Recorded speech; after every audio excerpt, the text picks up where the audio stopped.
That's why the moment abundance starts approaching, the 98% panic and self-sabotage. They unconsciously reject the very thing they've been praying for because it feels too different, too good, or too uncertain. And that's the cruel paradox of the mind. You cannot receive what you still fear. You can visualize wealth all you want, but if you secretly fear responsibility, failure, or judgment, you will block it. This is where Napoleon Hill's greatest lesson reveals itself. The starting point of all achievement is desire, but desire must be backed by faith. Faith is the antidote to fear, not blind belief, but a deep emotional knowing that what you desire is already yours in the unseen. Faith is the energy that turns ideas into results. It's the bridge between thought and creation. But here's the truth. Faith cannot coexist with fear. You must choose one. When Hill wrote Think and Grow Rich, he wasn't teaching greed. He was teaching the mastery of mental chemistry. He knew that wealth is not about money, it's about vibration. And vibration is shaped by emotion. Fear lowers your frequency. It closes the channel between you and the infinite intelligence that governs creation. Faith expands it. Faith says, I may not see it yet, but I know it's coming. Fear says, I'll believe it when I see it. And that one shift, that single mental reversal, is the reason only 2% ever make it to the top.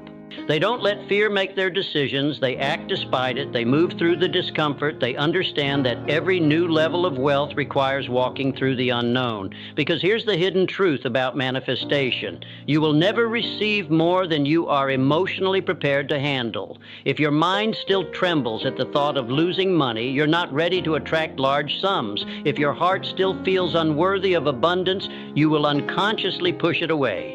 You must first become the container strong enough to hold what you desire. And that strength is built through facing fear, not avoiding it. Napoleon Hill saw it in every great leader he studied. Carnegie risked everything when he had nothing. Edison failed 10,000 times before he lit the world. Ford faced ridicule, lawsuits, and bankruptcy before he built an empire. They all walked through fear, and on the other side, they found faith. That's the bridge the 98% never cross. They keep waiting for the fear to disappear before they act. But Hill revealed the truth. Fear doesn't leave before you act. It leaves because you act. Courage is not the absence of fear. It's the decision that fear will no longer control your vibration. And the moment you make that decision, you start to move differently. You start to think differently. You start to attract differently. You begin to feel wealth even before it arrives. And when that vibration stabilizes, reality has no choice but to match it. Because the universe doesn't reward the one who hopes, it rewards the one who believes. And belief is nothing more than consistent faith expressed through courageous action. So if you want to manifest wealth, stop asking, when will it come? Start asking, am I ready to hold it? Because wealth doesn't come to the one who waits. It comes to the one who's willing to die to their old self and rise as the version who already has it. That is the moment fear loses its grip. That is where the old identity collapses. And that's the moment when the real manifestation begins. There comes a moment in every seeker's journey when they realize the truth. Wealth was never about the money. It was about who you had to become to attract it. Most people never reach this point because they spend their lives chasing the shadow of wealth, the numbers, the possessions, the symbols, but they never build the substance that sustains it. That substance is identity. And identity is the real secret behind manifestation. Napoleon Hill said, "You will never have more than you are." Read that again, never more than you are. Because the universe doesn't give you what you want. It mirrors what you believe yourself to be. That's why 98% fail. Not because they lack opportunity, but because they keep manifesting from the vibration of lack. They visualize millions while secretly feeling unworthy. They say affirmations from a place of doubt, not conviction. They chase abundance with the energy of desperation, and desperation only attracts more lack. Wealth doesn't come to those who need it. It comes to those who have become it. When you start to embody wealth, in thought, in emotion, in energy. You no longer chase money. Money begins to orbit around your energy like planets around a sun. You speak differently. You move differently. You carry yourself like someone who already knows their value. And that's the moment the universe responds, because energy recognizes energy. The vibration of certainty is magnetic. It bends reality in your favor. That's what Napoleon Hill called the mastermind. Not just a group of people, but a mind that has mastered itself. A mind so aligned with purpose that doubt can't take root. A mind that doesn't beg for results. It expects them. You see, wealth manifestation isn't about affirmations or luck. It's about alignment. When your thoughts, emotions, and actions move in the same direction, reality must follow. But alignment requires integrity. It means doing what you said you'd do, even when no one is watching.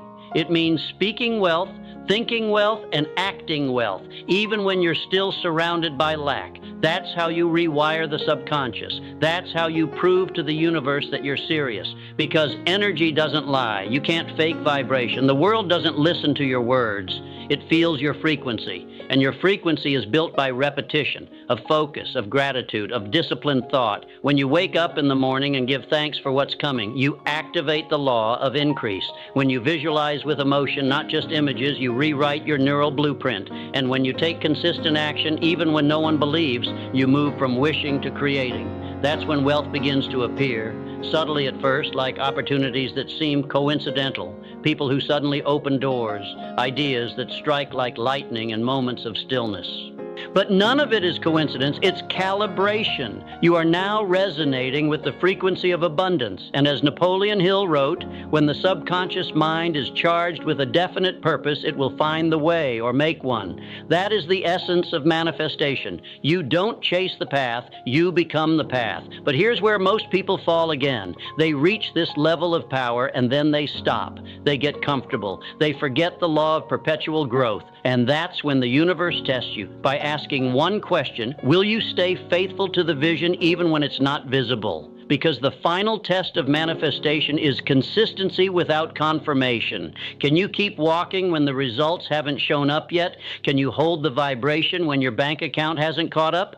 Can you trust that what you feel is more real than what you see? That's what separates the 2% from the rest. They don't let the illusion of delay shake their belief. They live as if it's already done. They act from abundance, not towards it. And one day reality bends. Everything they once imagined becomes tangible. They step into the life they built in silence. But here's the deeper truth. Once you reach this level, wealth becomes secondary, because you'll realize you were never chasing money. You were chasing power, the power to master your mind, to control your focus, to align your energy with creation itself.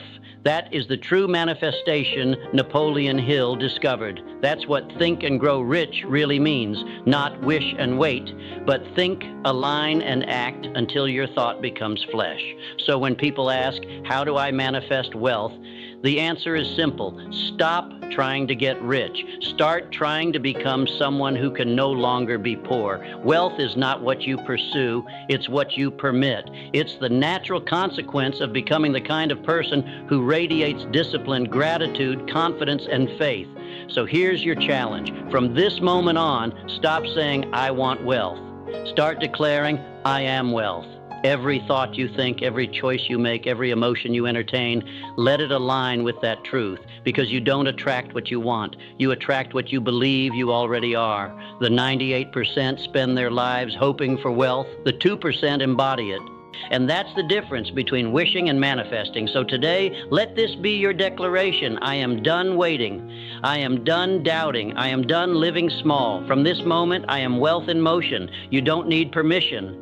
You don't need validation. You are already chosen by the very desire that burns inside you, because that desire is not random. It's a calling from your higher self, reminding you who you were always meant to be. So walk with faith, speak with certainty, act with conviction, and watch how the world rearranges itself around your belief. This is how the 2% are born, not from luck, not from privilege, but from unwavering alignment. You are not waiting for wealth. Wealth is waiting for you to remember who you are. Now go prove it. There's a reason why 98% of people never manifest wealth, and it has nothing to do with luck, talent, or timing. It's because most people are trying to manifest a new reality while still being loyal to their old identity. They speak affirmations with trembling voices. They visualize wealth, but their heart still vibrates with fear. They say, "I am abundant," but deep down they don't believe a single word. That's the truth no one wants to face. You can't plant seeds of prosperity in the soil of self-doubt. You can't build a palace on a foundation of fear. And yet, that's what most people try to do every single day. They sit with their journals, write down their goals, repeat words they found online, and then wonder why the universe doesn't respond. But the universe isn't ignoring you, it's mirroring you. Because the universe doesn't hear what you say, it feels like what you are. Napoleon Hill spent over 20 years studying the greatest wealth creators of his time, Carnegie, Edison, Ford, and Rockefeller. He discovered a secret that most people still refuse to accept. You don't attract wealth by wanting it, you attract wealth by becoming the kind of person who naturally creates it. Most people never do that. They never become the version of themselves wealth belongs to. They want the result, but not the rebirth. They want the lifestyle, but not the identity. They want abundance, while still thinking like victims. And that's the tragedy of the 98%. They confuse manifestation with magic and affirmation with transformation. They believe if they say the right words, money will somehow fall from the sky. But Napoleon Hill knew the deeper law. Your vibration builds your world. So let's ask the question that most people avoid. Why do some people, no matter how much they try, never seem to attract wealth? Why do they keep repeating, "I am rich," while still struggling to pay the bills? Because every time they say, "I am rich," their subconscious whispers, "No, you're not."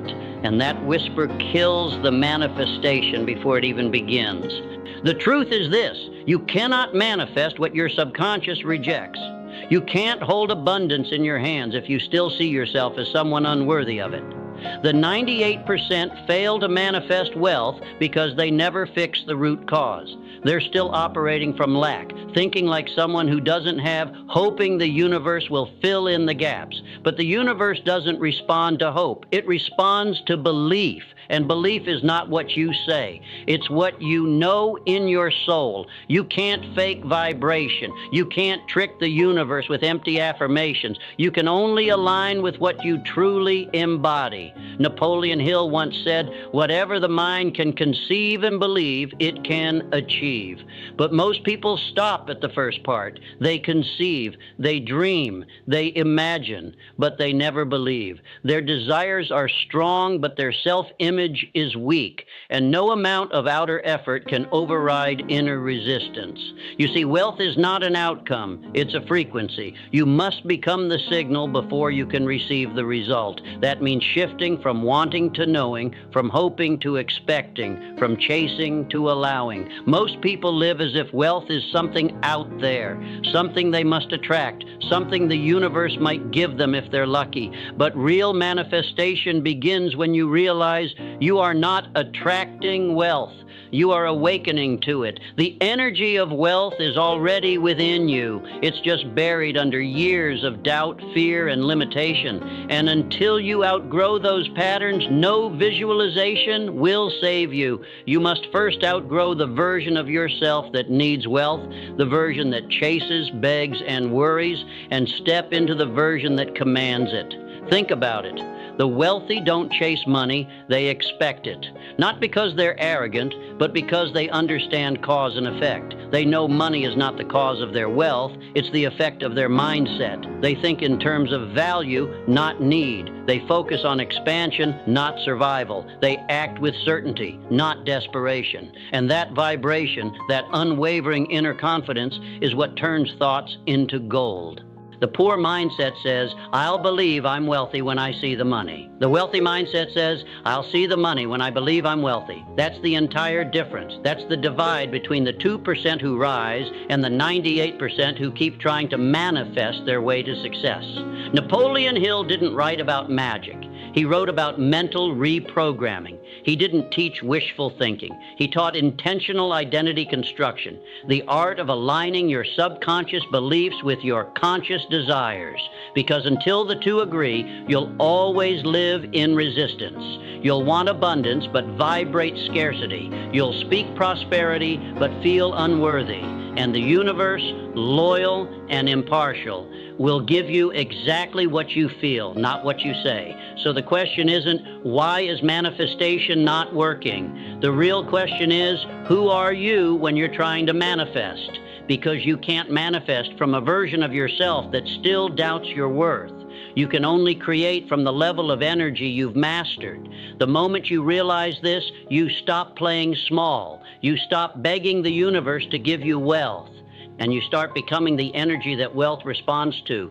That's where the journey begins. That's where the illusion breaks. And that's where the 2% start to separate from the rest. You now understand that wealth begins in the mind. But the moment you decide to reprogram your thinking, you meet your greatest enemy, your old self. It's the voice inside that whispers, what if this doesn't work? What if I'm fooling myself? What if I'm just not meant to be rich? That's the fear barrier, and it's where 98% of people turn back. See, fear doesn't always look like terror. It often wears the mask of logic. It tells you to be realistic. It tells you to wait for the right time. It tells you to play it safe. And in doing so, it kills the very vibration that wealth responds to, faith. Napoleon Hill called fear the greatest thief of dreams. He said, fear kills more people than death itself, because fear keeps you alive but never lets you live. It's the invisible hand that pulls you back every time you try to expand. You start a business. Fear whispers, what if it fails? You invest. Fear warns, what if you lose everything? You chase a dream. Fear laughs, who do you think you are? And so you stop. You retreat into comfort, not realizing that comfort is the silent coffin of ambition. Fear convinces you that safety is success.